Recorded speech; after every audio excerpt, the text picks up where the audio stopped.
Om Vakratunda Mahakaya Suryakoti Samaprabha Nirvignam Kuru Me Deva Sarvakaryeshu Sarvada. Om Shri Mahaganapataye Namaha. Om Shri Gurubhyo Namaha.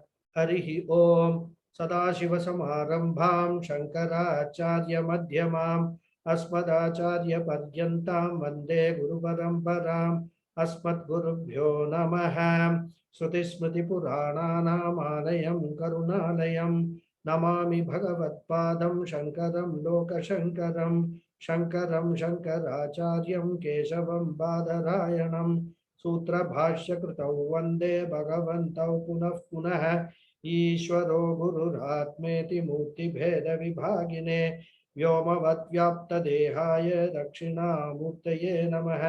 ओम श्री मेधा दक्षिणामूर्ति स्वामिने नमः। ओम सहनाववतु सहनौ भुनक्तु सह वीर्यं करवावहै तेजस्विनावधीतमस्तु मा विद्विषावहै। ओम शांति शांति शांति। हरिः ओम श्री गुरुभ्यो नमः। हरिः ओम। ओम सच्चिदानंद रूपाय कृष्णाय क्लिष्टकारिणे नमो वेदांत वेद्याय गुरवे बुद्धिसाक्षिणे कृष्णद्वैपायनं व्यासं सर्वलोकहिते रतं वेदाब्ज भास्करं वन्दे शमाधिनिलयं मुनिं सहस्रमूर्तेः पुरुषोत्तमस्य सहस्रनेत्राननपादबाहोः सहस्रनाम्नां स्तवनं प्रशस्तं निरुच्यते जन्मजरादिशान्त्यै. Namaste once again, all of you. And this is again the request goes out to all those who have just now joined during the prayers. Humble request, please mark your attendance in the chat box. Because like Bhagavad Gita I told yesterday class, I would like to monitor who are all regularly attending these classes. A lot of people have registered, but I feel that many of them are unable to attend these classes on a regular basis. So I just would like to monitor the attendance. So please go to the chat box and write your name. That's all you need to do. Okay. Thanks a lot. So we are seeing the shloka aprameyo rishikeshaha patmanabho maraprabhuho vishwakarma manustvashtastavishtastaviro dhruvaha. This is the shloka we are seeing, and because we went into a very long discussion on the word aprameya itself, so it has taken a little longer than usual. Anyhow, so I think the last nama we saw in the last class was Vishwakarma. Am I right? Correct. Vishwakarma. Vishwakarma was the last one, right? Okay. So I said Vishwakarma. There are different, interpretations are there, including Vishwakarma is in the Puranas. He is a divine architect. Rather, he is a architect of the Devas, Deva Shilpi. Okay. And there was a mention also by somebody that Vaishnavas have a Vishwakarma puja they conduct, which I checked up. It is true. I mean, they do Vishwakarma puja because they take Vishwakarma as the creator of this universe. So in his form as creator of the universe at the behest of Brahmaji, he created this universe. So from that angle, they do a puja, Vishwakarma puja. This much information I could gather, not any more details than this. So anyhow, I mean, what we have to say, look here is, Bhagavan is in the form of everybody, everything. So he is in the form of Vishwakarma also. So there is no harm in calling Bhagavan Vishwakarma. Vishwakarma Namaha. We can always, because in one way, Bhagavan or Ishvara or Parameshwara, he is the creator of this world. He is the Nimitta Karanam. Along with Maya, he also becomes the Upadana Karanam.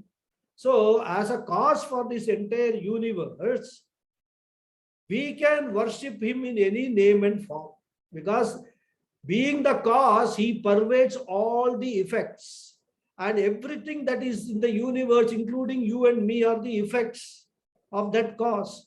So we can worship Bhagavan in any form, in any name. Okay. So next nama is Manuhu. Manuhu means a thinker, the only thinker, in fact. Mananat Manuhu. Adi Shankara says, Mananat Manuhu, Mantro va Prajapatir va Manuhu. So these meanings he is giving. So Manuhu means the one who thinks. And Bhagavan is the only thinker. All our thinking is because of the blessing of Bhagavan only we have the thinking capacity. And as the Antaryami of all, the indweller of all, Paramatma, as the Atma Chaitanyam, he alone is the thinker and he makes us also think.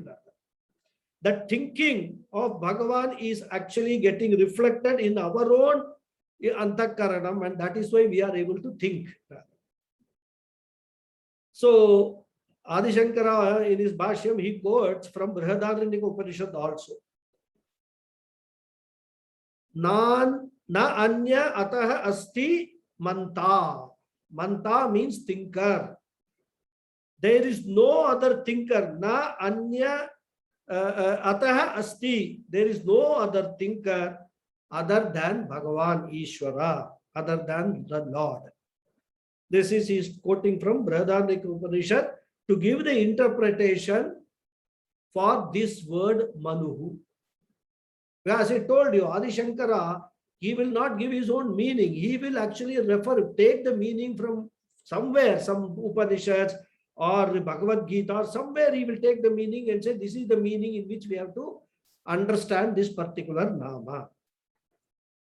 And Manu is also one of the Prajapatis. Actually, in every kalpa, in every cycle of creation, there are various Manus. And who actually advise the lifestyle to be followed during that round of creation.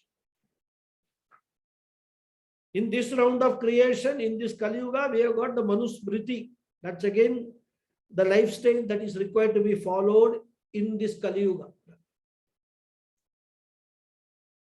And this lifestyle is prescribed both for attaining material benefits, material goals and material welfare, and also for attaining moksha.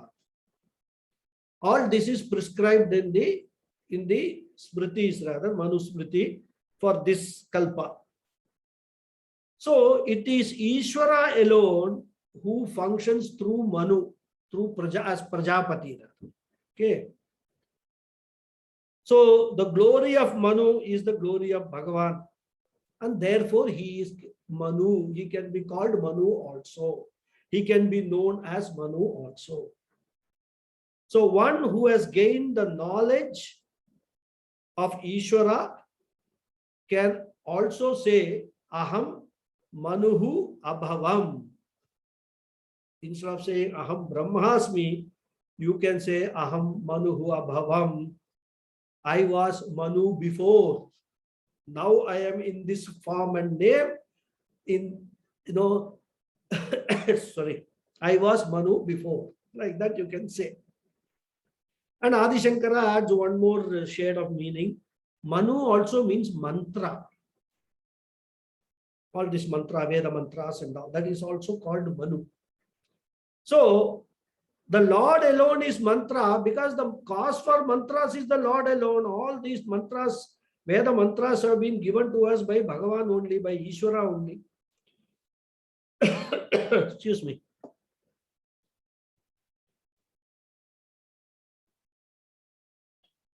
So, Ishvara is the very Swarupa of all the mantras. Because of that also he can be called Manu. This is the additional meaning with Adi Shankara adds. So this is Manu. Then the next one is Twashta. Twashta means the one who dissolves everything. And Bhashyam, I'm quoting, Samhara Samaye Sarva Bhuta Tanuka Karanatvat. Tanu Karanatvat Tvashta. Tvakshates Tanu Karanarthat Trich Pratyaya. The grammar part of it, he is saying, what is Tvashta? There is in Sanskrit grammar, there is a Pratyaya called Trich. My Sanskrit students who are here will know. We have already learned this Pratyaya. So that Trich Pratyaya, it is the noun form is Tvashtru. Then from that it becomes Tvashta. So Adi Shankara is explaining. This is how you must understand this word Tvashta. So Tvaksh meaning to make thin or to cut down. That is the dhatu, Tvaksh dhatu. So as the one who brings about the Kshaya to everything. Kshaya means who dissipates everything at the time of dissolution. Okay, we must understand that. This we are talking about Samhara Samaye at the time of Mahapralaya. Because he is the Lord is the one who actually converts this manifest universe into an unmanifest universe and takes everything unto him. In other words, dissolves everything. Nothing is destroyed. They are only resolved, or you can call it dissolved. They still exist. Like the salt, when we put it in water, it gets dissolved. It is not destroyed. We can't see it, but it is very much present in that water. Similarly, Bhagavan, Parameshwara, Paramatma resolves everything unto himself. And that is why he is called Tvashta. He makes everything very, very thin. Tvaksh dhatura. Okay. So that is why he is called Tvashta. You can call it it's not actually disintegration also, destruction also. It is just a change of form from manifest to unmanifest. That much we should understand. And in creation, there is a krama. There is a sequence. The creation follows. And in dissolution, what it is called? Vyutkrama. The creation, the sequence which is followed while creating this entire universe, that is reversed. The sequence is reversed. Because what is happening? From unmanifest, the manifest is coming. So from the manifest, it will go back to unmanifest. So all the individual processes which had made this creation to become manifest, they have to be one by one reversed to become unmanifest. It is just like you can imagine a bud becoming a flower, and then after its time, it becomes a bud again. That bud will not again, flower again, but creation will flower again rather after the time of pralaya is over. So from a very gross state, everything is reduced to a lesser and lesser gross state, then into a subtle state, and then into an unmanifest state. Because the creation, in fact, again, Tattvavada students will know, we have discussed this in detail in Tattvavada classes. In the creation is Maya and Paramatma, first the Pancha Bhutas are formed. They are created and they are in subtle form. And then from that subtle form, from Pancha Bhutas, Pancha Bhautikani are created. Then Pancha Bhutas gross form are created, and the Pancha Bhautikani in gross form are created. This is the process of creation. So first subtle Pancha Bhutas, then that is elements. You can call them Pancha Bhutas as elements, first to be formed. There also there is a sequence. First Akasha, space, then Vayuhu, air, then Agnihi, fire, then Apaha, water, and then Prithvi, earth. This sequence is followed. So same sequence reverse will happen when the pralayam is about to come. And when the pralayam comes, the sequence is reversed and the whole universe goes from manifest to unmanifest state. So the one who is able to do this is called Tvashta. So this is the meaning of Tvashta.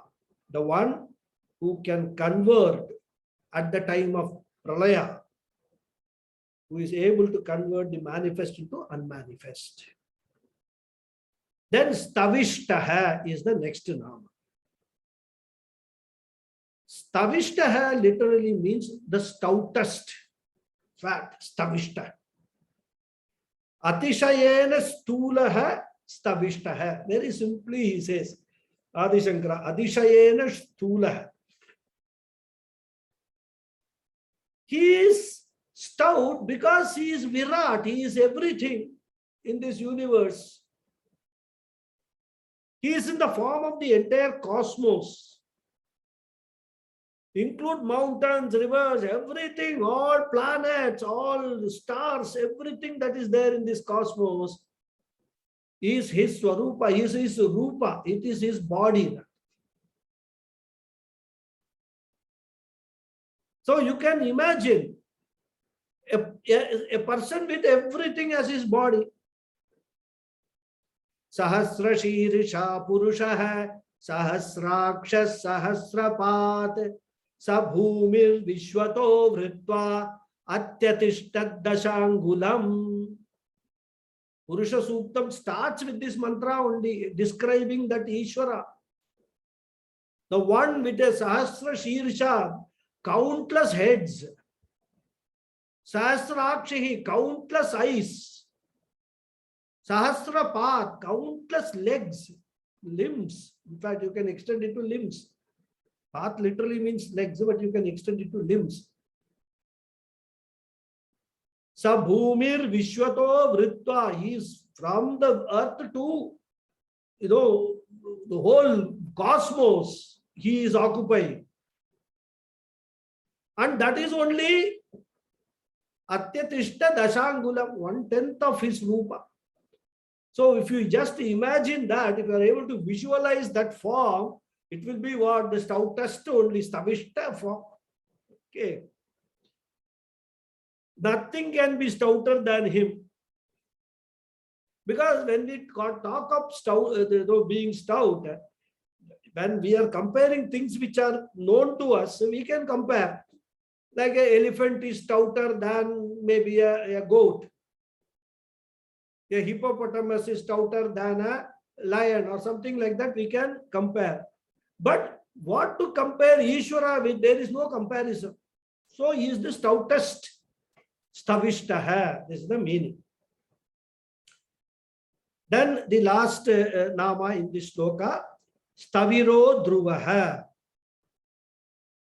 Staviro means ancient.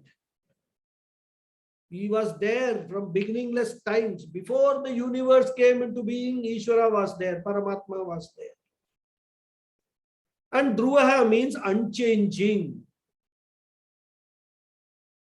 So Adi Shankara explains, Puranaha Staviraha Vayo Vachanova Stiratvat Dhruvaha Staviro Dhruva Iti Ekamidam Nama Savisheshanam. So Staviraha means Puranaha, ancient. It also means ancient means oldest. Okay. The Lord is the ancient and oldest because there is none other than him who is more ancient or older. Because those who actually have been there for a very long time, we call them ancient, right? Or at least who are known to be there. Ancient times, they say, right? But even those people, they change over a period of time. Some don't exist, in the sense in their physical body form, they cease to exist rather. That itself is a big change. Their name may be there, but the physical form is gone. But the Lord is not like that. Because the Lord is in every form, and every form is the form of the Lord. Even if one form goes away, he is there in another form. So he is unchanging rather. As long as forms are there in this cosmos, in any tiniest form, coronavirus to Himalayas, any form is there. From what is that? From Mercury to Jupiter, any form is there. The Lord always has got a form. That is why it's called unchanging, Staviraha or Dhruvaha. Okay. And even if you take consciousness, which is formless, as Brahman or Paramatma, again it is changeless. Conscious doesn't change. Consciousness is only one. There is only one consciousness. One chit is there in this entire cosmos. So from that angle also is changeless in Dhruvaha. So is Sachidananda Swarupaha, ever full, because a change always involves something addition or some subtraction. But who is Purnaha, who is ever full, there cannot be any additional. From infinity, what can you add and what can you subtract? Infinity plus 1 is infinity, infinity minus 0, minus 1 is also infinity. Infinity, he is infinite. So that Parameshwara being infinite is Dhruvaha, unchanging. Like infinite things cannot be changed, there is no change in Bhagavan also. And this also indicates timelessness, eternity of Bhagavan. So this Taviraha also we can change, because change again happens over a period of time. Even a human body, if you take, as we are born, grow up and all that, changes keep on coming, different changes.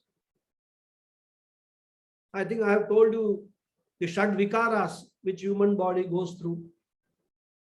Asti, Jayate, Vardate, Viparinimate, Apakshiyate, Nashyate. Shad Vikaras are there. So that again over a period of time changes take place to all forms, but Bhagavan's form doesn't change at all. So he is eternal, always there.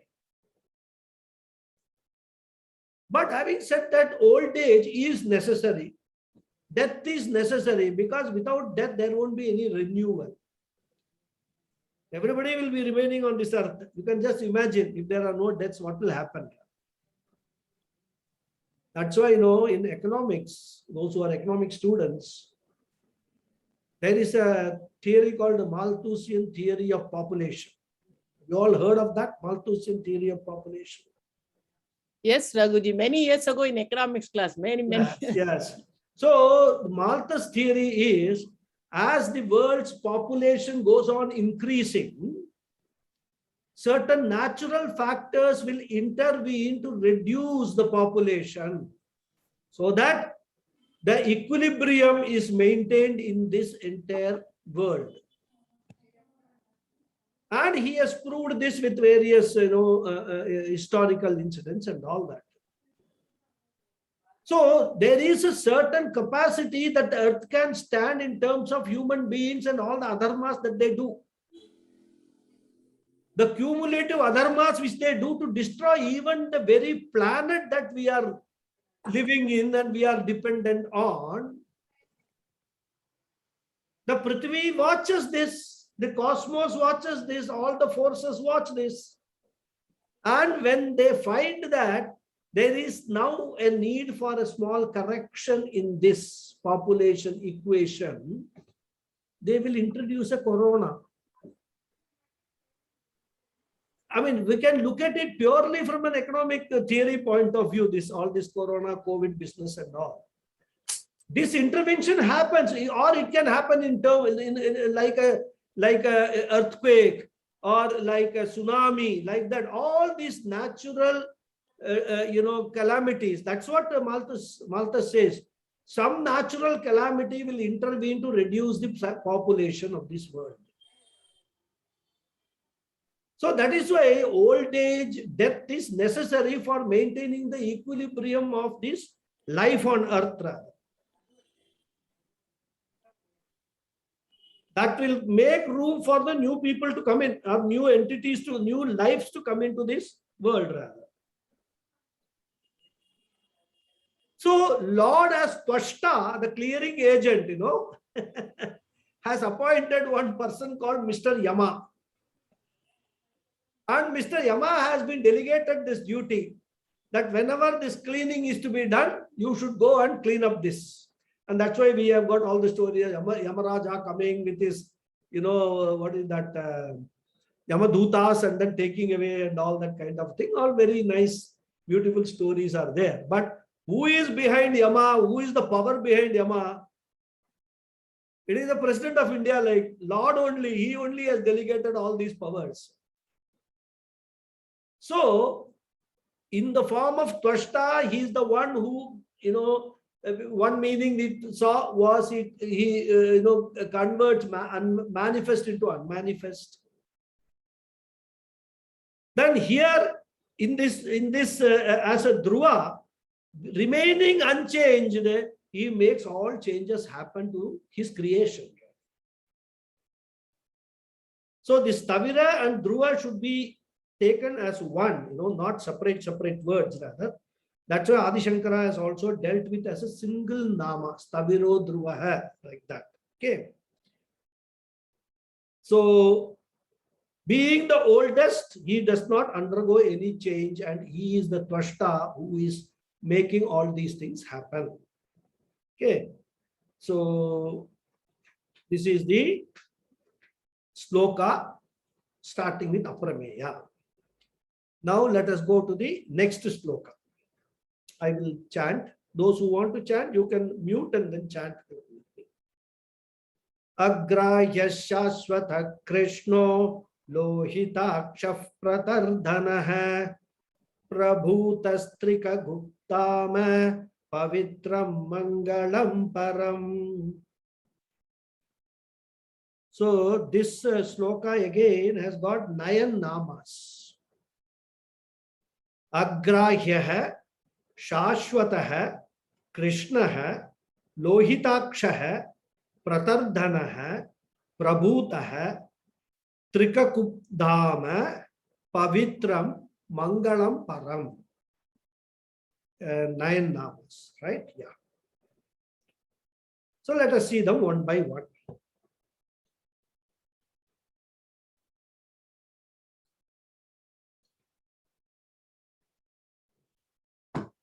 Agrahya. Very simple. The one who is beyond grasp. This is again a reflection, or you can say another way of saying Aprameya. But another shade of meaning, one who is beyond grasp. And Adi Shankara says, Karmendriyahi na grihyata iti agrahyaha grahana ayogyaha, he says. He cannot be grasped by any organs of action. When we saw Aprameyaha, we saw that he cannot be known as an object by any sense organs, by any of the Jnanendriya and also Manas. That's what we saw in when we saw Aprameya. Now, when you say that, the question will arise, if he cannot be known as an object, can I at least touch him, feel the Lord? Okay, I don't know. It is just like that elephant and 5 blind men. They don't know what the whole elephant is. But whatever they are touching, they feel that is the elephant. One fellow is touching the tail, one fellow is touching the trunk, one fellow is touching the legs and all that. They feel that is it. So at least can I do that with Ishvara? Can I feel Ishvara? Here he says is agrahya. You cannot use any organs of action of yours to feel, experience Ishvara. That's what he says. The hands cannot grasp him. Because for the hands to grasp anything, it has got to be an object. But he is aprameya, so hands cannot grasp him. The legs you cannot walk and reach Ishvara. Because he is not a destination to be reached in terms of an object.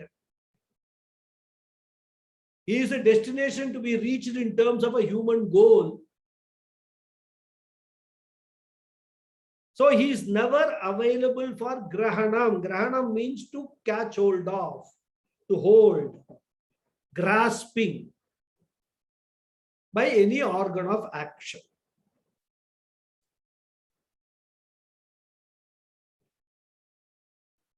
We have already seen, very detailed aprameya we have seen.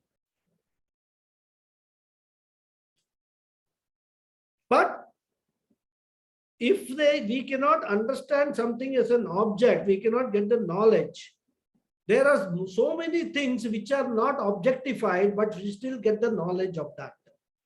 Like Punya Papa is there. Ultimately, they can be known at least through Shabda Pramana. That's all. We saw all that in detail. Rather.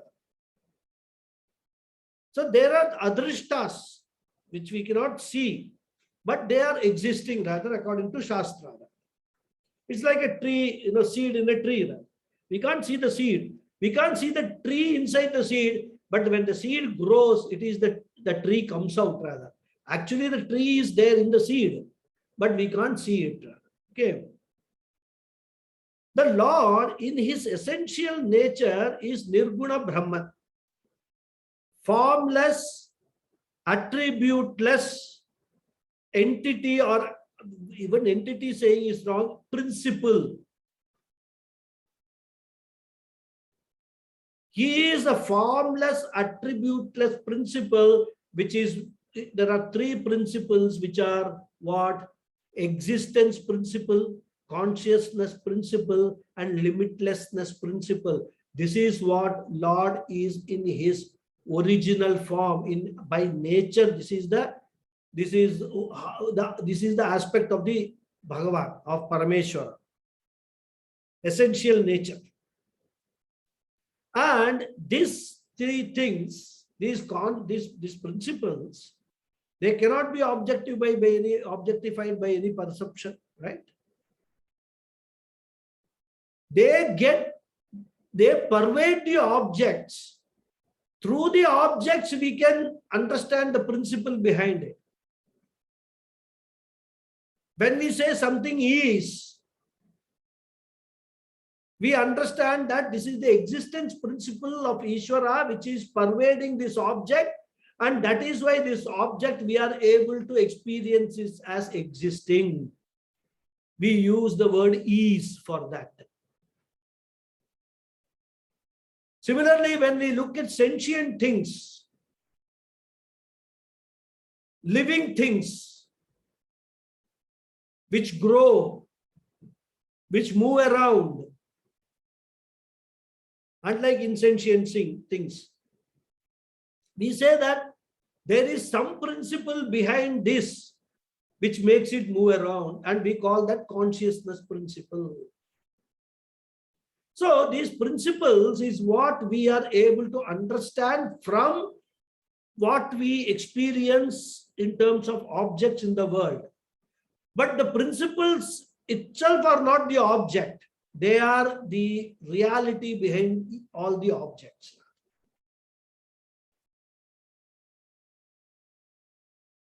So as we have already seen, Taitropane, Yato Vacho Nivartante, Aprapya Manasa Saha. So Ishvara cannot be known either by any sense faculties or any organs of action, cannot be grasped by any organs of action. So then how do we understand Parameshwara?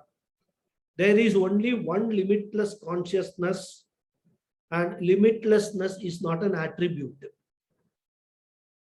And that limitless consciousness is self-revealing. And it is only one, ekam eva. Objects have got attributes, like this telephone has got its attribute. It is made of so and so thing. Its color is black. It has a screen. All these attributes are there for this. This is a shape. Rectangular shape. All that attributes are there, but we cannot have such attributes for Ishvara. Therefore, and these attributes actually help us to distinguish one object from another object also. Without attributes, everything will look the same only. So we require this, as I explained, jati, guna, karma, all those attributes which are there, which help us to differentiate from one object to another object. But since Ishvara in his original form, in his nirguna, no attributes, we cannot grasp Ishvara or know Ishvara. We can only know Ishvara by implication, not by direct perception. So as I said, Shastra says that Ishvara's consciousness is not available for understanding or grasping by means of words. Whenever we say Ishvara, what should come in our mind is the Nirguna Swarupa of Ishvara. He is very much available as Atma, the indweller, the Antaryami of all beings. Even if consciousness is not manifest in certain things. You see this definition, how beautiful it is. We said that consciousness manifests in all living beings. So they are all forms of Ishvara. What about non-living things like rocks, mountains? They are not non-living, they are all non-living things. But there also, Ishvara manifests as existence.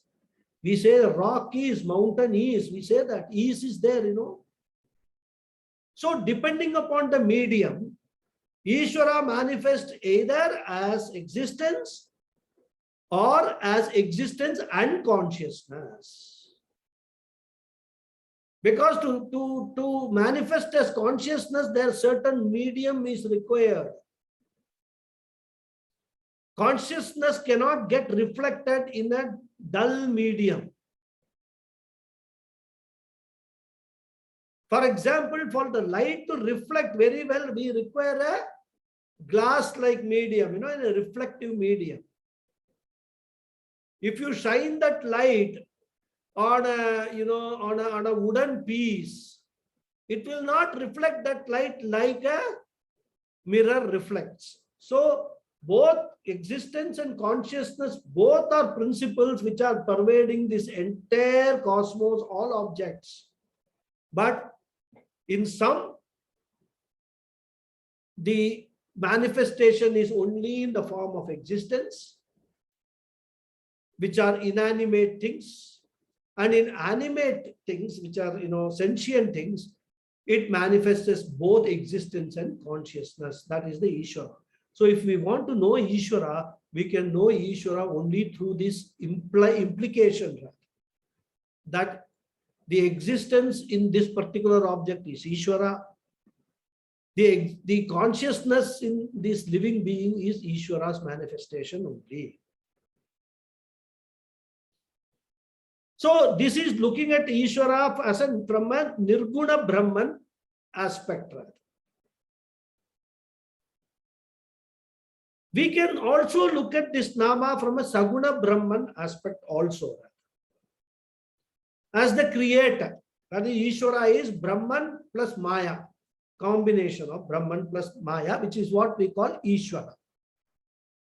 And which is the creator. Because for creation, you require Maya. The material cause is required. Otherwise, from where the material will come for creation? And all knowledge for this creation is sitting in that Maya only. Jnana Shakti. Maya has got 3 gunas and 3 Shaktis. It is only with the 3 gunas and the 3 Shaktis this entire cosmos can be created. And Ishvara blesses this whole thing and then the creation works. If the blessing of that Brahman is not there, Maya also cannot create anything.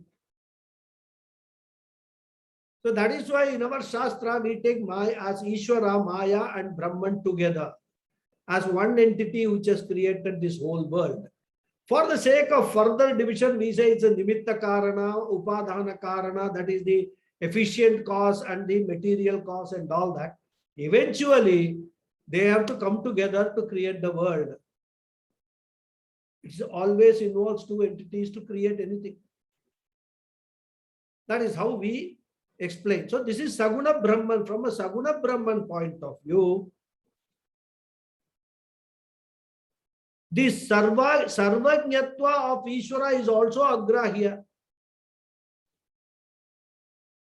Because with our limited knowledge, with our limited intellect, we cannot even imagine how much knowledge is there in that Ishvara. Creation of everything requires knowledge. And creation of everything in a perfect way requires perfect knowledge.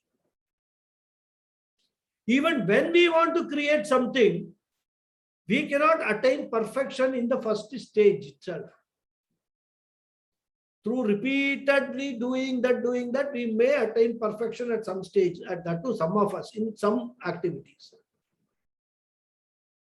But Ishvara's creation is perfect in every respect. Just imagine, all that you need to do is close your eyes and see the perfection which is there. The perfection with which the planets move around the stars. Not only this, solar system, which is only it's a minuscule system as compared to the whole Brahmanda, the universe. How many stars are? Countless stars and countless galaxies, and they are all working in a perfect way. A small disturbance here and there will completely collapse the whole thing. So to create that perfect, creation, this cosmos, one needs to have perfect knowledge. What is that perfect knowledge? It is beyond our grasp, beyond our understanding. We can only look at awe with mouth open. Oh my God, what an awesome thing is that. That much we can do. We cannot understand what it is. How a butterfly is made, can we actually understand that? Can we duplicate a butterfly? And not one butterfly, so many butterflies with so many different colors, so beautiful, so silently flapping their wings. We think it is silent, but actually there is a scientific theory that when one butterfly in one part of the earth flaps its wings, it rains somewhere else. Some such theory I have read somewhere long ago. Everything is interconnected in this entire cosmos. Again, that requires a brilliance, so much knowledge. So when we even look at the Sarvajñatva, the all knowledge of Ishvara, from a Saguna Brahman point of view also, it is Agrahya. We cannot understand it with any of our Karmendriyas or Jnanendriyas rather. Because when we talk of Vidya, there are 2 types of Vidya which the Shastra talks about. One is Moola Avidya, which is the ignorance with reference to the nature of one's own Atma, one's own self. And another is Tula Avidya, ignorance of things other than ourselves, such as, all other objects, electronics, etc., etc. And the Lord does not have both these types of avidya. Because from a Mula Avidya point of view, Lord knows who he is. As Bhagavan Krishna, we will see in Bhagavad Gita. He knows who he is. He tells Arjuna, I am this only.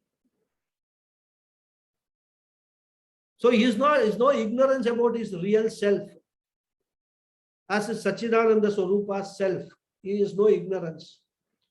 From Tula Avidya also, from the point of view of all these objects of this world also, he has no ignorance because it is with his knowledge only all these things have been created. So he does not suffer from any avidya.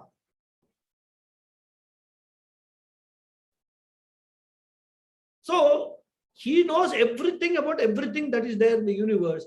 Unlike us, we may know about some things and some things about those some things. Limited.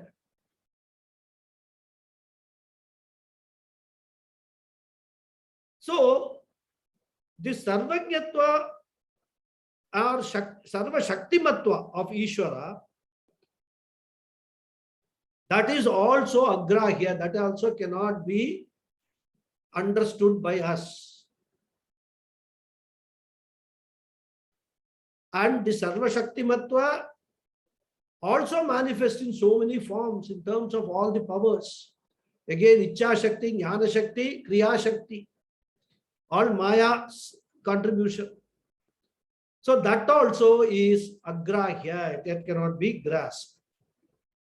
So from our own limited knowledge, limited powers, limited skill, it is absolutely impossible to understand this Sarvajnatva, Sarva Shaktimatva of Ishvara.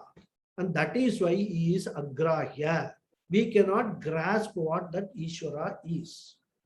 We know that he is one all-powerful, all-knowledge principle. But what is that? We cannot, because he is aprameya also, he is not an object of knowledge. So that knowledge we cannot get. So we cannot grasp him by the mind, let alone expressed through words. Therefore, when we say karmendriyahi na grihyate, it cannot be grasped by the organs of action. It basically means that it cannot be captured by words. Any description of Ishvara by words will fall short of what actually Ishvara is. Words, no amount of words that you use, forget 1,000 Vishnu Sahasranamam names. Any word you use, it will fall short of what Ishvara actually is. That is how he is agrahya. Then the next nama is Shashwataha. See, as I told you right in the beginning itself, Adi Shankara himself points out in this Bhashya that certain namas are, have the same meanings or slightly different shades of meanings. But he justifies that because repetition is supposed to be a defect in any Shastra. Whoever is composing any scriptural literature has to be very careful not to repeat what he has already told. But in Vishnu Sahasranama, we will come across many namas which more or less look same in the meaning. So that could be pointed out as a defect. And right in the beginning of his Bhashyam itself, as I explained to you all, Adi Shankara clarifies that point, that even though the meaning may seem similar, there is a shade of difference. And not only that, there are different words which are used to bring in that meaning. From that also, you cannot say that this is a defect of repetition. So Shashwataha means ever existence, eternal. We just now saw that same meaning. Dhruvaha, unchanging. So these are all, very similar kind of very near meanings these namas get, but they are different meanings. Shashwat sarveshu kaleshu bhavati iti shashwataha. Says the Bhashya. He is Shashwata because Shashwat means Sarvakaleshu Bhavati. He is there in the past. He was there in the past. He is there now and he will be there in the future. That is why he is called Satyam. Sat, existence. Shastra defines what is Satyam, what is Sat. It says, Trikale api tishtati yat tat sat. That which exists in all three periods of time, that is Satyam. What exists? Now you start questioning. Look at every object in this world, everything in this world. What exists in all three periods of time? You will not find anything other than Bhagavan. Everything which has got a date of birth will have a date of death also. Even though matter is neither created nor destroyed, but matter can always change its form. The matter in one form today will not exist in the same form for all times to come. It was not in that form in the past. So like that, even though matter as such cannot be changed, but the shapes and forms of the matter keep on changing. So they are changeful, not changeless.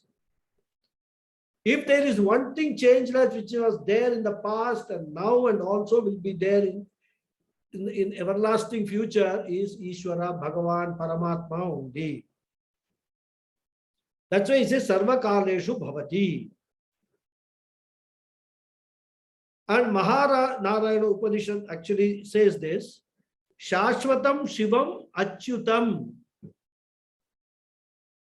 So Ishvara in his Saguna aspect is Shashvata. Till the Pralayam comes, all objects in this world are going to exist.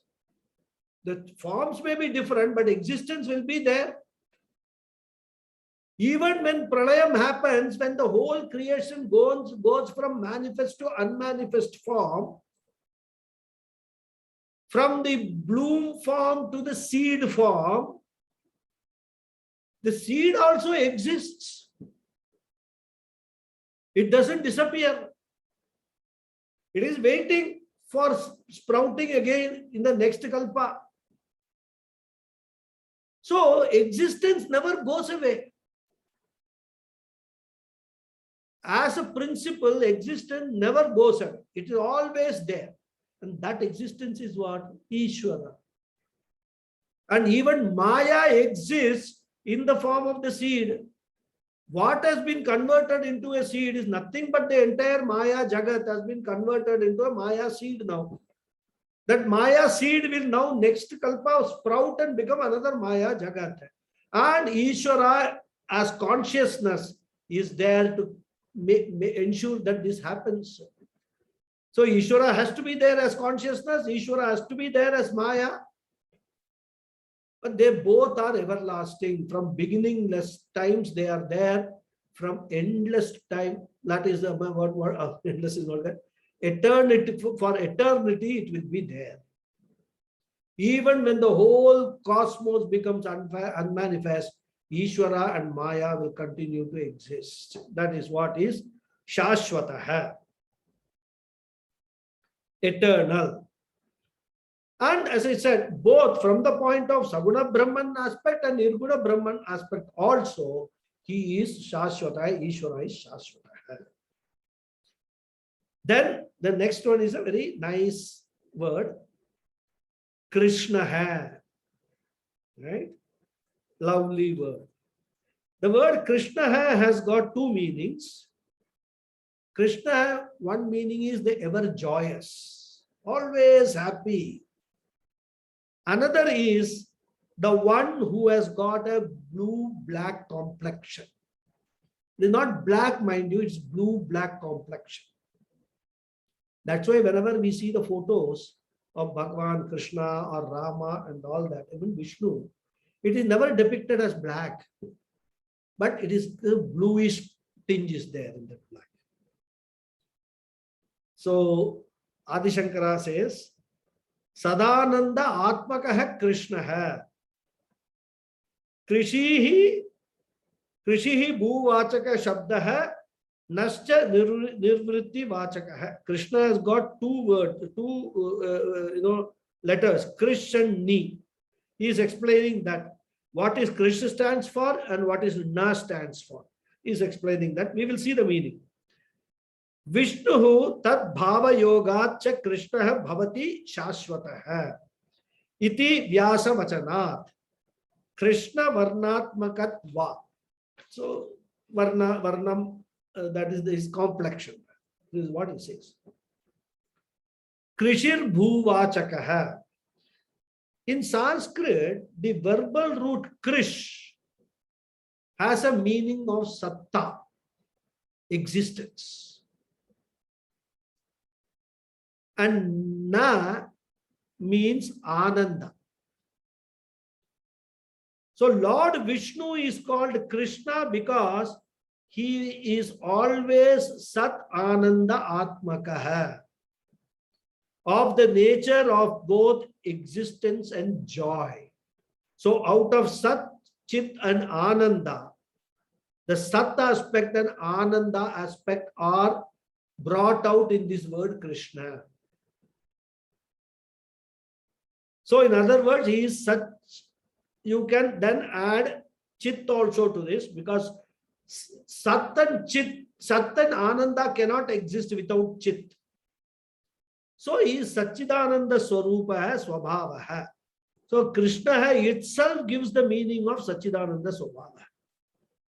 This is why we require people like Adi Shankara to interpret all these things.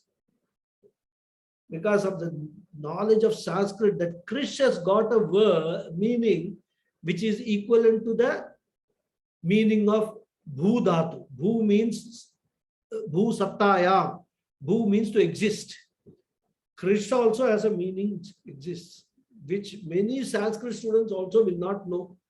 I also did not know till I studied this Bhashyam.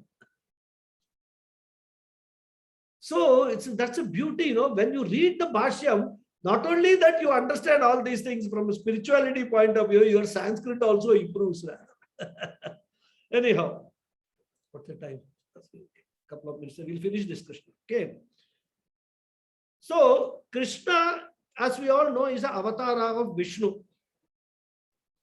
And Krishna is presented in our Puranas and in Bhagavatam and all that as one who was always happy and who always gave joy to everybody else. In fact, yesterday in Bhagavad Gita class, I was explaining, about Krishna's greatness. I won't repeat it here. But he is the one who made his family happy, who made the society happy, and who made the future generations happy by giving Bhagavad Gita to us. So he was always, Ananda Swarupa, he was always happy there. Very composed. Whole Mahabharata, you can never find Krishna in any desperate mood at all. In fact, he tells everybody, don't be desperate. Even when Draupadi's, sari was being removed, Krishna was there witnessing from outside. He didn't interfere. He didn't say, oh my God, what is happening to my dear Draupadi? I should kill these fellows. He never felt. When somebody, there is a story, I don't know how far it is true, I have not read that part of Mahabharata. He was asked why you did not go to Draupadi and save her when you saw all this going on. He said, she never called me. When she called me, I went and helped. Till such time she called me, I have no right to interfere in what is going on. So anyhow, that is a different part of the story. So Krishna, he is always presented as one who loves giving, who enjoys, that is, who is always happy and loves music. He is the one who plays flute always, rather. Dances with gopikas. All symbols of joy, enjoyment. Okay. And he is the one who akarshati, who attracts everyone to himself. Whatever makes one acceptable to oneself, in the presence of whom we all feel all right, that thing or becomes an object of attraction, isn't it? What attracts us? That thing or object or person attracts us in whose presence we feel very comfortable. We have no problem in being in the company of that particular person. And when one leads a life of dharma, there will be no conflict of whatever nature. That is the beauty of dharma. All conflicts in our life comes because of the effect of adharma. To be or not to be is a question of between whether I should follow dharma or I should be adharmic. Every day in number of activities we face this kind of a dilemma. You just imagine or analyze the day's activities. Our confusion, our conflicts in our mind is always between dharma and adharma. A person who follows dharma strictly will have no conflict in his life, no confusion, no doubt whether I should do or not do. This is what the Shastra says. This is what the Mahapurushas have said. I just need to follow, whether anybody likes it or not. That is dharma. And when one follows the dharma, there will be only ananda, no desperation for anything. But the ultimate source of that ananda is Krishna, who is the Swarupa of that ananda itself. Okay. Then, of course, he says Krishna Varnatmakatvat. Krishna means blue, black, as I told you. Lord Vishnu is called Krishna because of the complexion of the color. And this is given for the purpose of upasana, basically. This, blue, black color rather. Krishna himself tells in Bhagavad Gita, I am called Krishna because I have blue, black complexion. He tells Arjuna that we will, Bhagavad Gita classes, we will see that when we come. So I think we will stop here. We're already exceeded by 2 minutes. So I'll say the prayers, and if there are any questions, you can ask. And one request before all of you sign out, please mark your attendance if you have not done, because I'm going to monitor the attendance of these classes also for the next 2-3 classes to see that who are all regularly attending, and then who are implying that they want to be relieved from this burden of attending the Sunday classes. Okay. Lot of people registered, but then I find that the number who are attending are not equivalent to the people who are registered. That is why. Om Purnamadav Purnamidam Purnat Purnamudachyate Purnasya Purnamadhaya Purnameva Vasishyate. Om Shanti Shanti Shanti. Harihi Om Shri Gurubhyo Namaha. Harihi Om. Thank you all very much. Thank you, Raghuji. Namaskaram. Thank you, Mama. Thank you. Guruji. Thank you, Guruji. Thank you. Namaskaram. Thank you. Any questions, doubts, comments? Thank you all. Thank you, Acharya. Hari Om. Thank you. Thank you. Thank you. Guruji, Guruji, I just missed your beginning regarding this attendance. Just when you were closing, about the attendance I entered. No, that's okay. Where do I See, there's a chat box, right? Yes. The chat box, you just write your name. That's all. Okay. That's all. So that I will. That is my method of marking attendance. It's a self-attendance marking. So the responsibility is also yours to make me know that you are attending. So it is just nothing. I mean, there is nothing very distinct. Because see, 50, 60 people register when I make the announcement. But I always know that many of them are just registering because it is just they see some Facebook advertisement or something. So they just, okay, it is free of cost. Let us just register. But they may have no inclination or no intention to attend. And then I keep on sending all these, after every class, I will send a video of this class to all the students. So they will be thinking that, oh, this fellow, is not stopping sending this. How do I do it? And they don't want to quit the group because they feel, I may feel, awkward, or I may feel hurt if somebody leaves the group and all. For a Vedantin, there is nothing, there is no hurt at all. You are most welcome if you are interested, or you are most welcome to leave also if you are not interested, because nobody can force anybody to do anything. So that is why I just want to monitor and make this a really good group of people who are really interested in these things. That's all. Okay. I have one question. Yes. Guruji. You were talking about that we should follow the dharma. As long as you follow dharma, then there is peace within you. So, but when you follow dharma, since you are interacting and you are in a society and you are interacting with either family or friends, when you follow, and if the other person doesn't understand that, it may result in a conflict. Then there is a problem of interaction between two people. Now, so how do we address this when we follow the dharma? See, this is not a very easy thing to do, but it's not difficult also to impossible also to do, provided you create a certain boundaries for yourself. Our problem, in fact, when we actually look at it, all our problems relating to the worries or conflicts and all we face is because we ourselves are not sure which is more important, whether relationship is more important or following dharma is more important. If you make sure and if you decide that me following my dharma is more important than my maintaining relationships, then you will be able to come to a very clear mind that this is what I am doing. This is my dharma, I have to follow this dharma. Whether the relations, including your immediate relation like spouse and children, support it or not, I am going to follow my dharma. In fact, it happens. I'm telling you what, there are people I know who will get up in the morning at 4:30, take bath and do Sandhya Vandana. This will disturb the whole house.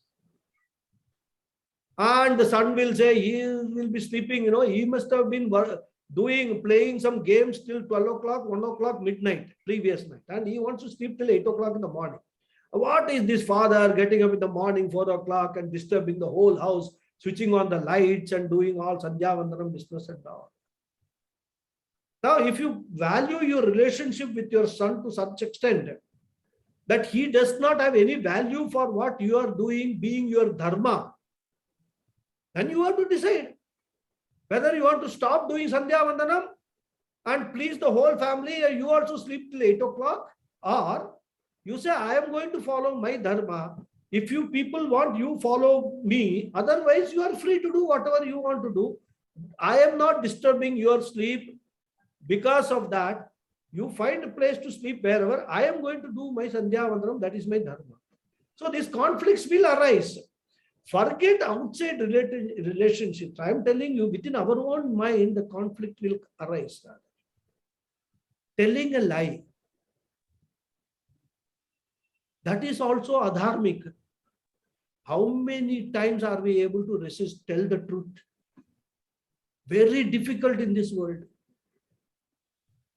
But if you make it your dharma, your duty, always to speak truth, come what may. But Shastra again says that Satyam Bruyat, Priyam Bruyat. Whatever truth you want to say, you say it in a very pleasing manner. Na Bruyat Satyam Apriyam. If the truth is unpalatable to others, you need not speak the truth. You can keep silent. That's okay. That is dharma. But if you are speaking, speak truth only. How many times we are able to follow that? So these conflicts will be there. It is because from a total samsara jivan, we are now trying to enter into a spiritual life. And spiritual life has got its own rules and regulations and formulations, which we are required to follow if we have to reach our spiritual goal. And we must be serious about the spiritual goal. Our spirituality is not to show to everybody that, oh, I am very spiritual. Hey, everybody should praise me. I am a very spiritual person. I put all this, vibhuti or namam and all that. Oh, he is a very spiritual person. Not for that. If you are doing that, you are the most adharmic activity you are doing. You yourself killing your dharma.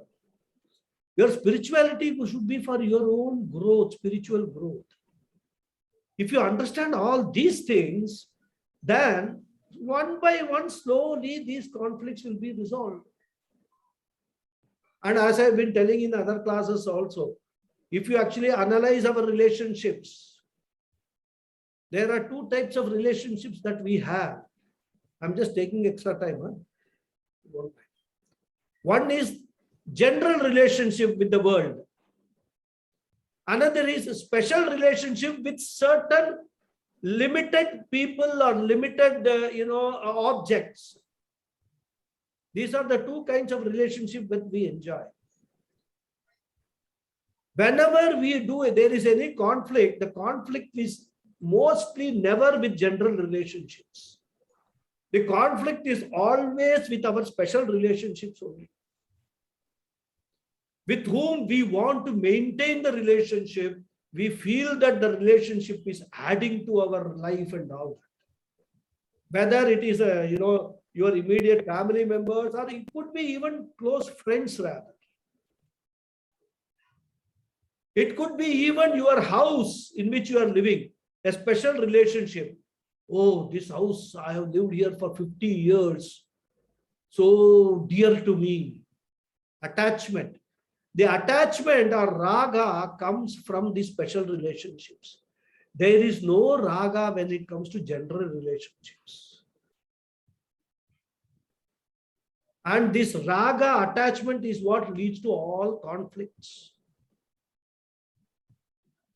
So the way to resolve it is that in the spiritual path, you have to move cautiously and slowly convert special relationships into general relationships. So that the area of conflict or you can say this field of conflict gets reduced and reduced and reduced. It has to be done over a period of time. And it should not be done in a himsa way. That is, you should follow ahimsa. You must not hurt anybody in the process. It's a very long drawn process. It is not an overnight thing that taking some headache pills and your headache is not like that. So spiritual journey is a long journey. But unless you start on that, you will never be able to move forward. So this is a big topic, and in fact, this conflict, what you are talking about, is the entire subject matter of Bhagavad Gita. So if you are not enrolled for Bhagavad Gita, I would recommend you enroll for Bhagavad Gita. You will know more about this from Bhagavan's own words, Krishna's own words. Okay. Thank you very much. Thank you. That was quite clear. Thank you very much. Any more questions, please? Thank you, Guruji. Thank you. Thank you. Hari Om. We'll see you on next Sunday. Continue with this. Okay. Hari Om. Thank you. Hari Om, Guruji. Thank Hari you. Om. Hari Om. Hari Om. Thank you.